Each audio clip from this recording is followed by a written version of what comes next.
German ലാംഗ്വേജിൽ A1 ലെവലിൽ നമ്മൾ പഠിക്കുമ്പം സിമ്പിളായിട്ടുള്ള സെൻറ്റൻസുകളാണ് നമുക്ക് കൂടുതലും പരിചയം. അതിൽ സബ്ജക്റ്റ്, വെർബ്, ഒബ്ജക്റ്റ് എന്നൊക്കെ നമ്മൾ A1 ലെവലിൽ തന്നെ പഠിക്കുന്നു. എന്നാൽ A2 ലെവലിലേക്ക് വരുമ്പോഴേക്കും അങ്ങനാണോ? അല്ല, നമ്മൾ കുറച്ചും കൂടെ കോംപ്ലക്സ് ആയിട്ടുള്ള സെൻറ്റൻസുകളാണ് പഠിക്കുന്നത്. ഉദാഹരണത്തിന്, ഇഷ് finde Deutsch prima, weil es interessant ist. ഇതിങ്ങനെ നോക്കുമ്പം ഒറ്റ സെൻറ്റൻസാണ്, കുറച്ചും കൂടെ കോംപ്ലക്സ് ആണ്. എന്നാൽ അത് ശരിക്കും പറഞ്ഞാൽ സിമ്പിളായിട്ടുള്ള രണ്ട് സെൻറ്റൻസുകളെ കണക്റ്റ് ചെയ്തേക്കുന്നതാണ്. ഇങ്ങനെ കണക്റ്റ് ചെയ്യുന്ന സെൻറ്റൻസിനെയാണ് കണക്റ്റേഴ്സ് എന്ന് പറയാം. നമുക്ക് രണ്ട് രീതിയിലുള്ള കണക്റ്റേഴ്സ് ഉണ്ട്, ഹൗപ്സാട്സ് കണക്റ്റോറും നെയ്ബൻസാട്സ് കണക്റ്റോറും. ഇത് രണ്ടും രണ്ട് രീതിയിലാണ് നമ്മൾ എഴുതുന്നത്. നെയ്ബൻസാട്സ് കണക്റ്റോറാണ് നമ്മൾ ആദ്യം പഠിക്കാൻ പോകുന്നത്. അതിന് ഉദാഹരണമാണ് വൈല്, വെന്ന്, ദസ്. ഇതൊക്കെ വൈലിൻ്റെ മീനിങ് എന്താണ്? ബിക്കോസ്, കാരണം പറയാൻ വേണ്ടിയിട്ടാണ് യൂസ് ചെയ്യുന്നത്. ഓക്കെ, നമ്മുടെ കയ്യിൽ രണ്ട് സെൻറ്റൻസ് ഉണ്ടായിരിക്കും. ഒന്നാമത്തെ സെൻറ്റൻസ് ഹൗപ്സാട്സ്. ഹൗപ്സാട്സ് എന്ന് പറഞ്ഞു കഴിഞ്ഞാൽ സ്വതന്ത്രമായി നിൽക്കാൻ പറ്റുന്ന സെൻറ്റൻസാണ്, അത് മെയിൻ സെൻറ്റൻസാണ്. എന്നാൽ നെയ്ബൻസാട്സ് എന്ന് പറയുന്നത് സ്വതന്ത്രമായി നിൽക്കാൻ സഹായിക്കത്തില്ല, അതൊരു ഹെൽപ്പിംഗ് സെൻറ്റൻസ് ആയിരിക്കും. മെയിൻ സെൻറ്റൻസിനെ ഹെൽപ്പ് ചെയ്യാൻ വേണ്ടിയിട്ട്, അതിന് കുറച്ചും കൂടെ റീസണിങ് ചെയ്യാൻ വേണ്ടിയിട്ടും സഹായിക്കുന്ന സെൻറ്റൻസാണ് നെയ്ബൻസാട്സ് സെൻറ്റൻസ്. ഞാനിവിടെ ബിക്കോസ് പഠിക്കാൻ വേണ്ടിയിട്ട് രണ്ട് സെൻറ്റൻസ് കൊടുത്തിട്ടുണ്ട്. ഇഷ് finde Deutsch prima, es ist interessant ist. Okay, നമ്മളതിനെ വൈൽ വെച്ചാണ് കണക്റ്റ് ചെയ്യുന്നത്. അതിൽ നമ്മൾ എന്ത് ചെയ്യണം? ഹൗപ്സാട്സ് ആദ്യമേ എഴുതണം. ഹൗപ്സാട്സിന് വ്യത്യാസമൊന്നും വരുത്തണ്ട. എന്നാൽ നെയ്ബൻസാട്സ്, കാരണം പറയാൻ ഉദ്ദേശിക്കുന്ന സെൻറ്റൻസിനെ നമ്മൾ വൈൽ വെച്ച് കണക്റ്റ് ചെയ്യുന്നു. അതിനുശേഷം ഈ വാക്കിലെ, ഈ സെൻറ്റൻസിലെ വെർബ് എൻഡ് ഓഫ് ദ സെൻറ്റൻസിലേക്ക് കൊണ്ടെത്തിക്കുക. അതായത് എസ് ഇസ്റ്റ് ഇൻറ്ററസാൻറ്റ് എന്ന് പറയുന്ന സെൻറ്റൻസിൻ്റെ വെർബ് ഏതാണ്? സൈൻ വെർബാണ്. അത് എസ്സിൽ കോൺജുഗേറ്റ് ചെയ്ത ഇസ്റ്റ് നമ്മൾ എൻഡ് ഓഫ് ദ സെൻറ്റൻസിലേക്ക് മാറ്റി. ഇനി നമുക്കിതിൻ്റെ ഇക്വേഷൻ നോക്കാം. ഇക്വേഷൻ അല്ല, ഫോർമുല. സബ്ജക്റ്റ്, വെർബ്, ഒബ്ജക്റ്റ്, അത് ഹൗപ്സാട്സ് ആണ്. ഹൗപ്സാട്സിൻ്റെ ഫസ്റ്റ് നമ്മൾ ഹൗപ്സാട്സ് ആണ് എഴുതിയേക്കുന്നത്. അതിന് സബ്ജക്റ്റ്, വെർബ്, ഒബ്ജക്റ്റ് അതിൽ വ്യത്യാസമൊന്നും വേണ്ട. വൈൽ ഇട്ട് കണക്റ്റ് ചെയ്യുന്നു. കോമ നിർബന്ധമാണ്, കോമ ഇടാതെ എഴുതരുത്.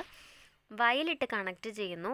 അതിനുശേഷം നമുക്ക് സബ്ജക്റ്റ്, വെർബ്, ഒബ്ജക്റ്റ് അല്ല, സബ്ജക്റ്റ്, ഒബ്ജക്റ്റ്, വെർബ്. വെർബ് നമുക്ക് വെറുതെ എഴുതാൻ പറ്റില്ല. ആദ്യം എഴുതിയ പോലെ തന്നെ കോൺജുഗേറ്റ് ചെയ്തിട്ട് അത് ലാസ്റ്റ് വേണം എഴുതാൻ. നമുക്കിനി കാരണം പറഞ്ഞിട്ട് മെയിൻ സെൻറ്റൻസ് പറയാലോ. കാരണം പറഞ്ഞിട്ട് മെയിൻ സെൻറ്റൻസ് പറയുന്ന രീതിയിൽ നമ്മൾ നോക്കുകയാണെങ്കിൽ വൈൽ സബ്ജക്റ്റ്, ഒബ്ജക്റ്റ്, വെർബ് അതിന് വ്യത്യാസമില്ല. വൈൽ ചേർത്ത് കഴിയുമ്പം നെയ്ബൻസാട്സ്, അതായത് റീസൺ പറയുന്ന സെൻറ്റൻസിലെ വെർബ് എൻഡ് ഓഫ് ദ സെൻറ്റൻസിൽ കോൺജുഗേറ്റ് ചെയ്ത് എഴുതുക. ഇനി നമുക്ക് റിമൈനിങ് എന്താണുള്ളത്? ഹൗപ്സാട്സ്. കോമ ഇട്ടിട്ടുള്ളത് കൊണ്ട് തന്നെ സബ്ജക്റ്റ്, വെർബ്, ഒബ്ജക്റ്റ് എന്ന് പറഞ്ഞ രൂപത്തിൽ ഹൗപ്സാട്സിന് നിലനിൽക്കാൻ പറ്റത്തില്ല. അതുകൊണ്ട് തന്നെ വെർബ് വേണം അത് കഴിഞ്ഞിട്ട് എഴുതാൻ. Verb, subject, object. ഇപ്പം അത് ശ്രദ്ധിച്ചാൽ അറിയാം, കോമയുടെ അപ്പുറയും ഇപ്പുറയും വെർബായിരിക്കണം.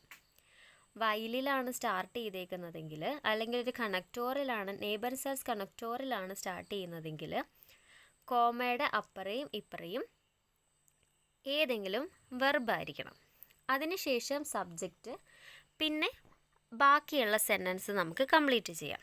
ഇനി നമുക്ക് കുറച്ച് ബൈസ്പീൽ നോക്കാം. ഇഷ് komme heute nicht, ich bin krank. ഇതിൽ ഏതാണ് ഹൗപ്സാട്സ്? ഇഷ് komme heute nicht, ഞാൻ ഇന്ന് വരില്ല എന്നുള്ളത് തന്നെയാണ് ഹൗപ്സാട്സ്. നെയ്ബൻസാട്സ് ഏതാ? ഇഷ് bin krank. ഇഷ് komme heute nicht, weil ich krank bin. ഇങ്ങനെയാണ് നമ്മൾ ഡയറക്റ്റ് എഴുതുക. ഇനി വൈൽ ഫസ്റ്റ് വന്നു കഴിയുമ്പോഴോ, weil ich krank bin, ഹൗപ്സാട്സിന് ശ്രദ്ധിച്ചോ, ഹൗപ്സാട്സിൻ്റെ വേർബ് അതിന് ശേഷം വരണം, പിന്നെയാണ് സബ്ജക്റ്റ് വരിക. komme ich heute nicht. Ich lerne Deutsch. Ich möchte Ausbildung in Deutschland machen. Ich lerne Deutsch, weil ich Ausbildung in Deutschland machen möchte.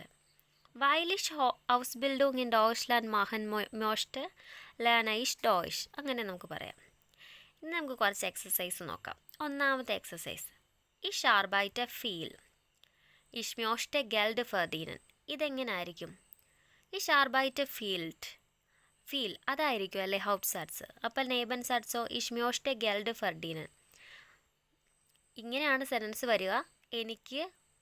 ഞാൻ ഒരുപാട് ജോലി ചെയ്യും, കാരണം എനിക്ക് പണം സമ്പാദിക്കണം. Ich arbeite viel, weil ich Geld verdienen möchte. Weil ich Geld verdienen möchte, arbeite ich viel. Ich mache Sport. Ich will fit bleiben. Ich mache Sport, weil ich fit bleiben will. Ich gehe früh ins Bett. Ich muss morgen früh aufstehen. ഞാൻ ബെഡിലേക്ക് നേരത്തെ പോകും. എനിക്ക് നേരത്തെ നാളെ നേരത്തെ എനിക്ക് എണീക്കണം. ഇതിൽ Morgan എന്ന് പറയുന്നത് രാവിലെയല്ല, നാളെ എന്നുള്ള മീനിങ് ആണ്. കാരണം അത് സ്മോൾ ലെറ്ററിലാണ് മോർഗൻ എഴുതിയേക്കുന്നത്. പിന്നെ അതൊരു നൗൺ ആയിട്ടല്ല എഴുതിയേക്കുന്നത്. Ich gehe früh ins Bett, weil ich morgen früh aufstehen muss. ഇനി നമ്മൾ വയലിട്ട് സ്റ്റാർട്ട് ചെയ്താലോ? Weil ich morgen früh aufstehen muss, gehe ich früh ins Bett. Ich lerne Deutsch. Ich möchte mit meinen Kollegen sprechen. Ich lerne Deutsch, weil ich mit meinen Kollegen sprechen möchte. Weil ich mit meinen Kollegen sprechen möchte, lerne ich Deutsch. Ich esse gesund. Ich möchte gesund bleiben. Ich esse gesund, weil ich gesund bleiben möchte. അല്ലെങ്കിൽ weil ich gesund bleiben möchte, esse ich gesund. ഉദാഹരണങ്ങളൊക്കെ മനസ്സിലായെന്ന് ഞാൻ വിചാരിക്കുന്നു. നമുക്ക് ഒന്നുകൂടെ നോക്കാം. Sentence structure 2 sentence കാണും. നമ്മൾ മലയാളത്തിൽ പറയുന്ന പോലെ തന്നെ ഒരു കാര്യം, നമ്മൾ മലയാളത്തിൽ ശരിക്കും പറഞ്ഞാൽ ഗ്രാമർ ശ്രദ്ധിക്കാത്തതുകൊണ്ട് നമ്മളിതെല്ലാ ഫോർമുല യൂസ് ചെയ്തിട്ടാണ് സംസാരിക്കുന്നത്. പക്ഷേ നമ്മൾ എന്തെങ്കിലും ഒരു കാര്യം പറഞ്ഞു കഴിയുമ്പോഴല്ലേ അതിന് കാരണം, ഞാൻ അങ്ങനെ ചെയ്യാൻ കാരണം എന്ന് പറയുന്നത് എന്തെങ്കിലും ഒരു റീസൺ ഉണ്ടാവുമല്ലോ. ആ ഒരു റീസൺ പറയണമെങ്കിൽ 2 സെൻറ്റൻസ് ശരിക്കും ഉണ്ടായിരിക്കണം. ആ 2 സെൻറ്റൻസിന് നമ്മളിങ്ങനെ പേരിട്ട് വിളിക്കുന്നതേ ഉള്ളൂ. നോർമലായിട്ട് നമ്മൾ സംസാരിച്ച് തുടങ്ങുമ്പം, ജർമ്മനിൽ സംസാരിച്ച് തുടങ്ങുമ്പോഴായാലും ഇത് നമ്മൾ ഹൗപ്സാറ്റ്സ് ഏതാ, നെയ്ബൻസാറ്റ്സ് ഏതാ, അങ്ങനെയൊന്നും നമ്മൾ നോക്കില്ല. നമ്മുടെ ഐഡിയകളാണ് ഇതിൽ വരിക. സബ്ജക്റ്റ്, വെർബ്, ഒബ്ജക്റ്റ്, അതാണ് ഹൗപ്സാറ്റ്സ്. അതിനുശേഷം നെയ്ബൻസാറ്റ്സിൽ വൈൽ കണക്ട് ചെയ്യുന്നു. നെയ്ബൻസാറ്റ്സ് ഞാൻ എപ്പോഴും പറയുകയാണ്, നെയ്ബൻസാറ്റ്സ് സെൻറ്റൻസിൽ എൻഡ് ഓഫ് ദ സെൻറ്റൻസിലായിരിക്കും വെർബ് വരിക. അതൊരിക്കലും വൈലിൻ്റെ അടുത്ത് വെർബ് കാണാൻ പാടില്ല. വൈലിൻ്റെ അടുത്ത് എപ്പോഴും സബ്ജക്റ്റ് ആയിരിക്കണം. വൈലിൻ്റെ അടുത്ത് വെർബ് വന്നു കഴിഞ്ഞ സെൻറ്റൻസ് അർത്ഥം വ്യത്യാസം എന്നല്ല, സെൻറ്റൻസ് തെറ്റാണ്. നമ്മൾ മലയാളം പറയുമ്പോൾ പോലും നമ്മൾ തെറ്റിച്ച് പറയാറില്ലല്ലോ. അത് തെറ്റിച്ച് പറയരുത്. അത് നമ്മുടെ ഒരു A2 ലെവലിലുള്ളൊരു നോളജ് ആയതുകൊണ്ട് തന്നെ നമ്മളതൊരിക്കലും മിസ്സാക്കരുത്. അപ്പോൾ ബിക്കോസ് ഇത്രയേ ഉള്ളൂ.